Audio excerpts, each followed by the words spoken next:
Media మిత్రులందరికీ నమస్కారం.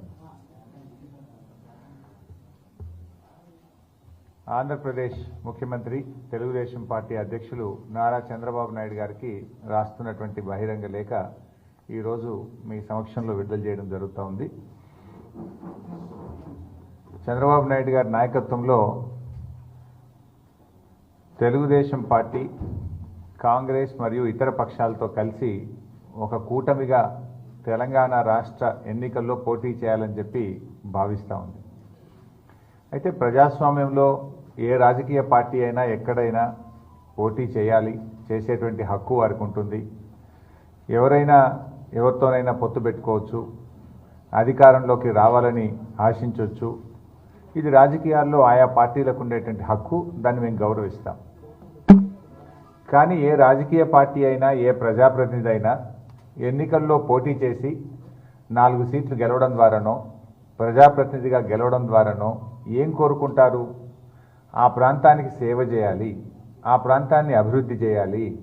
అంటే ప్రజలకు సేవ చేయాలనేటువంటి మనస్తత్వం ఉన్నవాళ్ళు, ఆ ప్రాంత అభివృద్ధిని కోరుకునేటువంటి వాళ్ళు రాజకీయాల్లోకి వచ్చి ప్రత్యక్షంగా ఎన్నికల్లో పోటీ చేసి గెలవడం ద్వారా ఆ ప్రాంత ప్రజలకు సేవ చేయాలి, ఆ ప్రాంత అభివృద్ధిని కాంక్షిస్తారు. కానీ తెలుగుదేశం పార్టీ విషయంలో మాత్రం ఇక్కడ కొన్ని సీట్లు గెలుచుకోవడం ద్వారా, ఇక్కడ తమ రాజకీయ పార్టీని మనుగడ సాధించడం ద్వారా అదే ప్రాంతానికి మోసం చేయాలి, మోసం చేసే అవకాశం మాకు దక్కుతుందనేటువంటి కుట్ర, దుర్బుద్ధి ఇవాళ తెలుగుదేశం పార్టీ విషయంలో కనబడతా ఉంటుంది. ఇవాళ చంద్రబాబు నాయుడు గారి నాయకత్వం కానీ తెలంగాణ రాష్ట్రం అనే విషయంలో నేను పైన చెప్పినటువంటి సమీకరణలు కుదిరాయి. ఏం కుదరది? సేవ చేయాలనో ఆ ప్రాంతం అభివృద్ధి చేయాలనే సమీకరణ ఆయన విషయంలో మాత్రం అది కుదరట్లేదు.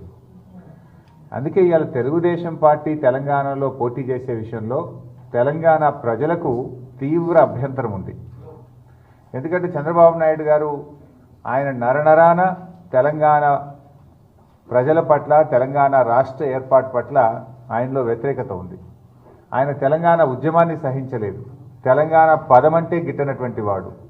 తెలంగాణ రాష్ట్రం ఏర్పాటు కావద్దని బలంగా కోరుకున్నటువంటి వ్యక్తి చంద్రబాబు నాయుడు గారు. గతంలో కేంద్రంలో బీజేపీతో కలిసిన నాడు రాష్ట్ర ఏర్పాటును అడ్డుకున్నటువంటి వ్యక్తి చంద్రబాబు నాయుడు గారు. మొన్న కూడా మలిదశ ఉద్యమంలో కూడా చివరి నిమిషం దాకా కూడా తెలంగాణ రాష్ట్ర ఏర్పాటు జరగకుండా తన చివరి ప్రయత్నం కూడా చేసినటువంటి విషయం రాష్ట్ర ప్రజలందరికీ కూడా తెలుసు.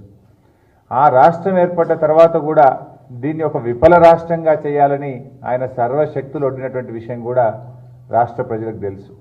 తెలంగాణ ఒక రాష్ట్రంగా మనుగడ సాగించడం కూడా ఇష్టం లేనటువంటి వ్యక్తి చంద్రబాబు నాయుడు గారు. చివరికి ఆయన తెలంగాణ రాష్ట్రంలో కొత్త ప్రభుత్వం ఏర్పడిన తర్వాత రాజకీయ అస్థిరతకు కూడా ఆయన కృషి చేసినటువంటి విషయం, పనిచేసినటువంటి విషయం కూడా ఈ రాష్ట్ర ప్రజలందరికీ కూడా తెలుసు. అంటే ఇట్లా ఆయన ఈ రకంగా తెలంగాణ ప్రాంతం పట్ల, ప్రజల పట్ల, తెలంగాణ అభివృద్ధి పట్ల, తెలంగాణ మనుగడ కొనసాగించడం పట్ల నరనరాన వ్యతిరేకతను పెంచుకున్న చంద్రబాబు నాయుడు గారు, తెలుగుదేశం పార్టీ ఈరోజు తెలంగాణలో పోటీ చేయడం పట్ల తెలంగాణ ప్రజలకు చాలా తీవ్రమైనటువంటి అభ్యంతరాలు ఉన్నాయి. తెలంగాణ రాష్ట్రంలో రాష్ట్ర సాగునీటి పారుదల శాఖ మంత్రి హరీష్ రావు గారు, కేసీఆర్ గారు, కేటీఆర్ గారు ముగ్గురు తెలుగుదేశం, కాంగ్రెస్ పార్టీ, కోదండరామ్ గారు సిపిఐ కూటమిని, ఈ ప్రజాకూటమిని వ్యతిరేకించుకుంటూ పదే వివిధ రకాలుగా మాట్లాడడం జరుగుతుంది. అయితే ఇక్కడ కేటీఆర్ గారు మన మాట్లాడుతూ మీకు సీల్డ్ కవర్ చీఫ్ మినిస్టర్ కావాలనా అని ఒక ప్రశ్న వేసిండు. నేను కేటీఆర్ గారిని అడుగుతున్నా, Congress party sealed cover chief మినిస్టరా, సిఎల్పి పెట్టి మెజారిటీ శాసనసభ్యుల అభిప్రాయం తీసుకుంటారా అనేది గత చరిత్ర ఎవరు గమనించినా కూడా ఆ విషయం అర్థమవుతుంది. అయితే నేను కేటీఆర్ గారిని అడగదలుచుకున్నా, అసలు మీరు ఎవరిదాన్ని అభిప్రాయం అన్నా తీసుకుంటారా? ముఖ్యమంత్రిని కాదు, మంత్రులన్నా నిర్ణయించేటప్పుడు మొత్తం మీ కుటుంబంలో వయసున్న వాళ్ళందరూ అన్ని పదవులు పంచుకున్నాక ఏమన్నా మిగులితే ఎంగిలి మెతుకులు ఇతరులకు పెడుతున్నారు. మా పార్టీ నియమిస్తే సీల్డ్ కవర్ చీఫ్ మినిస్టర్ అంటున్నారు. మీరు నియమించుకున్న ఆయన చీఫ్ లిక్కర్ సీఎం కదా, చీఫ్ లిక్కర్ సీఎం కంటే సీల్డ్ కవర్ చీఫ్ మినిస్టర్ మంచోడే కదా, ఒకవేళ సీల్డ్ కవర్లో వచ్చిండు అనుకున్నా. రెండవది, హరీష్ రావు గారు తన శీలాన్ని నిప్పులలో నడిచినా కూడా నిరూపించుకోలేడు. కేసీఆర్ నమ్మడు. హరీష్ రావు గారు తలకాయ కోసుకొని కేసీఆర్ ముందల పెడితే కూడా ఇది తలకాయ కాదు పుచ్చకాయ అంటాడు. ఎందుకంటే నువ్వు ఎట్లాంటోడువో, నువ్వు నమ్మిన వాళ్ళందరినీ ఎట్టెట్లా మోసం చేసినావో హరీష్ రావు గారు మీ మామకు స్పష్టంగా తెలుసు. నీ పుట్టుమచ్చలు ఎక్కడున్నాయో మేనమామకు చెప్పాల్సిన అవసరం లేదు. నీ జాతకం అంతా నీ మామ దగ్గర ఉన్నది. నువ్వు ఏమేం చేసినావో కూడా వారికి స్పష్టంగా తెలుసు. అయితే ఈరోజు చంద్రశేఖరరావు గారిని నమ్మించడానికి పదే పదే హరీష్ రావు గారు కాంగ్రెస్ పార్టీని, తెలుగుదేశం పార్టీతో కలిసిన కూటమిని ఇవాళ కూడా మళ్ళీ ఏదో లేఖ రాసిందని చెప్తున్నా. నేను ఈ సందర్భంగా పాత్రికేయ మిత్రులకు ఒక అంశాన్ని మీ దృష్టికి తీసుకురాదలుచుకున్నా.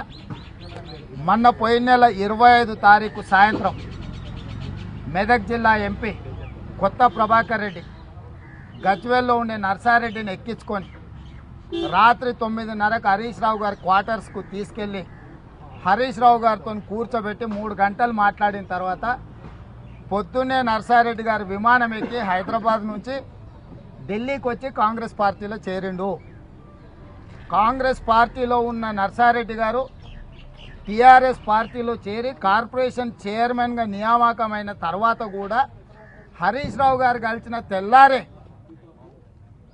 మంత్రి బంగ్లాలో రాత్రి 9:30కు కొత్త ప్రభాకర్ రెడ్డి గారు నర్సారెడ్డి గారిని తన కారులో ఎక్కించుకొని వచ్చి 3 గంటలు హరీష్ నర్సారెడ్డి గారు రహస్య చర్చలు జరిగిన తర్వాత తెల్లారే విమానం ఎక్కి హైదరాబాద్ నుంచి ఢిల్లీకి వచ్చి కాంగ్రెస్ పార్టీ కండువ కప్పుకున్నాడంటే నీకు నీ మామకు ఉప్పు నిప్పులాగుందా, తుఫాన్ ముందల ప్రశాంతత లాగుందా, విచ్ఛిన్నం అవ్వబోయే ముందు ఉన్న నిశ్శబ్దమా అనేది మీరు ప్రజలకు సమాధానం చెప్పాలి.